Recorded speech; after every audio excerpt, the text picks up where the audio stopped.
Inilatag ng Metropolitan Manila Development Authority ang mga pangunahing nilalaman at bagong features ng kanilang May Huli Ka website.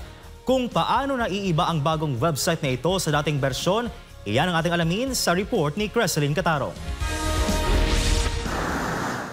Sa panahon ngayon na bawat segundo sa kalsada ay mahalaga at bawat paglabag ay may katumbas na parusa, malaking ginhawa para sa mga motorista ang mabilis at maasahang impormasyon. Dahil dyan, inilunsad ng Metropolitan Manila Development Authority ang pinahusay na bersyon ng kanilang May Huli Ka website. Layunin nitong gawing mas ligtas, mas epesyente at mas accessible na sistema ng pagbibigay impormasyon ukol sa traffic violations sa ilalim ng No Contact Apprehension Policy o NCAP. Ayon kay MMDA Director for Traffic Enforcement Group, Attorney Victor Nunez, isa sa mga pangunahing pagbabago sa bagong sistema ay ang pagdagdag ng motor vehicle file number sa proseso ng pag-login. Ito ay matatagpuan sa Certificate of Registration ng sasakyan sa upper left corner at layunin nitong maiwasan ang mga paglabag sa data privacy.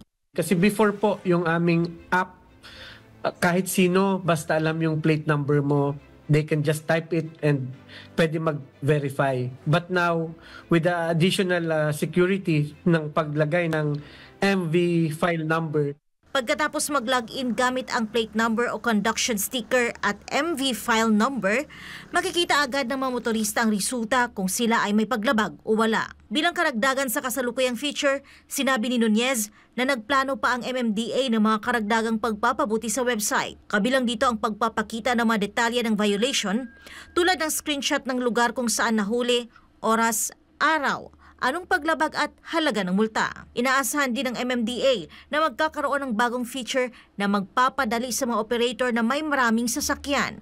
Ang mga may-ari ng fleet tulad ng mga operator ng taxi, jeep at bus ay magkakaroon ng kakayahan na mag-enroll ng mga sasakyan nila sa system at makita ang mga paglabag ng kanilang mga driver. Since mostly ang operators, may mga operators po na sila ang sumasagot para nakikita rin nila kung nagva-violate yung mga drivers nila, yung mga particular vehicles na nasa fleet nila. Maaring bisitahin ang May Huli Ka website sa www.mayhulika.mmda.gov.ph. Para sa Diyos at sa Pilipinas kong mahal, Creseline Catarong, SMNI News.